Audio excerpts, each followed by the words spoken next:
All right, what is up, my friends? Welcome to the Bronze to Mythic Wilds of Eldraine Retrospective.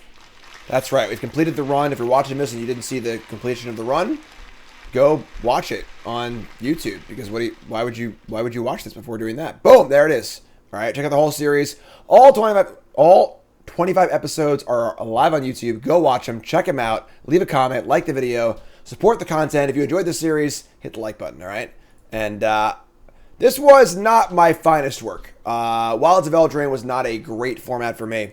Of course, aside from the fact that it took me 25 drafts to make Mythic, which is a lot higher than usual, I also went 1-5 in Worlds. I went 6-2 in Constructed at Worlds, but then went 1-5 in the draft portion. To be fair, my first deck was really, really good, and I beat Simon Nielsen in round 1. And then round 2 and 3, I just got massacred a million times and whatever. It's, my second deck was bad, though. That was tough. But yeah, so not my favorite format ever. It's definitely a fine format. It's kind of a weird format where it's like really, really fast, but you can do long, weird, grindy stuff too, which is kind of cool. But like, there's times you just get curved out on, they just cast Cut It on turn 4. You're just like, ugh, But I don't know. Fine format. I would say this format's average in the middle. Didn't love it. But yeah. But regardless, not the best win rate here. We see I was a 63% win rate in the format, going 109 to 65 to make Mythic. 26 hours. Again, this is a little longer than my usual runs here. The line is usually 21.5. Usually we're around that, but 25 is a lot, So we had 7 win runs of the 25 runs, which is also not great. We can see here, color-wise, I was actually blue-red the most. I do like blue-red. I think blue-red is the best of the blue decks. And we can see here, I went, did okay with it. Not super great. Our Abzan decks didn't really work very well. Honestly, they always looked good, never performed. Rakdos is great, obviously. And you can see here, we splashed a lot. Evolving Wilds, Prophetic Prism, Treasures. Pretty easy to splash this format. So we can see here, we just have a bunch of weird ones here. Mardu, 4-color, Bant, 5-color, 4-color, 4-color. We can see we did pretty well with some of these. Obviously, these multicolor decks, We were blue-white once, blue-black once, both kind of weird archetypes. But no real, strong, man, Jim played a lot of green-white in this format, Just a lot of multicolor stuff, which I do like doing a lot. And we can see down here, you can see matchups. You can track all your games. If you want to track all your games like this, by the way, also you can do that on untap.gg. Free to download. Links in the chat or description. Use my link, please. They sponsor me. They're great. So, we ended strong. I'll start at the beginning. So we started at the beginning. Started out with a blue-black deck. Wasn't very good. Blue, we obviously early on didn't know how bad blue was. And blue is the worst color in the format by a pretty wide margin. It's not unplayable like it was, or like some colors were in recent formats, but it was pretty bad. That being said, you can draft blue. Our second deck was a blue-red deck. Extraordinary Journey was the card of the series. This card's busted. Just a super, super fun, powerful rare. Very, very good. We got a trophy here.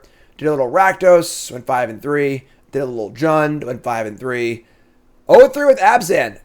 The Abzan decks always look good, but just never really came together.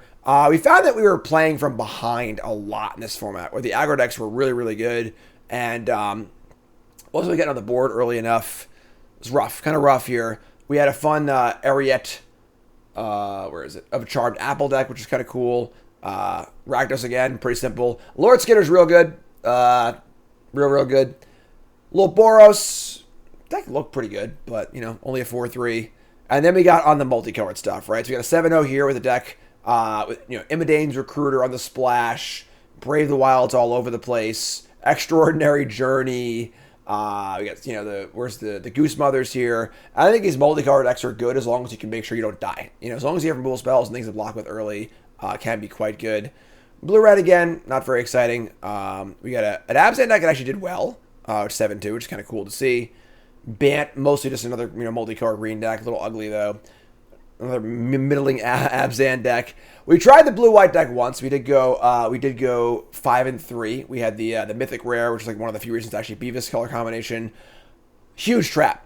The Tappy deck. Very frustrating the last few formats. There have been some really nasty traps where, you see the uncommon, you see the rare, and you go, oh, cool, let me try and draft this deck. And it's just totally unplayable. The Scry deck in Lord of the Rings, the tap deck in this format, a huge failing on on the design team, honestly, really, really think that it's important that every archetype is at least somewhat playable and shouldn't feel like a trap. But you feel like you get punked in those early drafts. You're like, oh, I just didn't know this deck was unplayable. So pretty frustrating. Don't like that with the format at all. Blue-red, 3-3. Then we get a rut here. In the middle, kind of just stuck. Tried Abzan again, went 2-3. Lord Skitter's Blessing, one of the worst rares in the format. It looks really good. Does not play very well at all. Try a little Naya action against some more multicolor green stuff. Mardu, mostly just splashing white for the Shrippers. Basically just Rakdos again. Another Izzet deck. The Izzet decks are really, really good. They kind of rely on Frantic Firebolts being so good and going so late. Gavek's first duel, etc., Torch Tower, Bitter Chill. But, we got an 0-3 with a freaking Bant deck.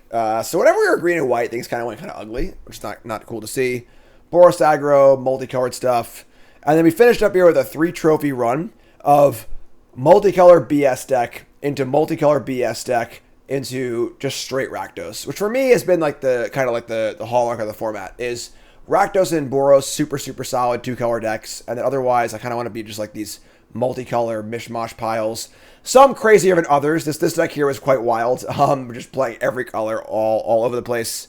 And yeah, definitely, they're because it kind of comes down to that, your Boros, your Rakdos, or your multicolored, you're kind of like not really playing blue that often. Red-green wasn't very good. Black-white was kind of bad. There's weren't like a ton of things to do in the format. Not a ton of synergy either. So overall, I would give this like a B-. Maybe a C+, B-. It's fine, but overall not the most exciting. So that's the wrap-up. That's Wilds of Eldraine. If you missed the series, go watch it, of course. We're doing Bronze. We're doing Dress Takes the Wheel next, which will be very, very fun. And, of course, Wilds of Ixalan is coming soon next month. We got more Bronze and Mythic to do, all right? So, like, comment, subscribe. Let me know what you think. I'm out. Peace.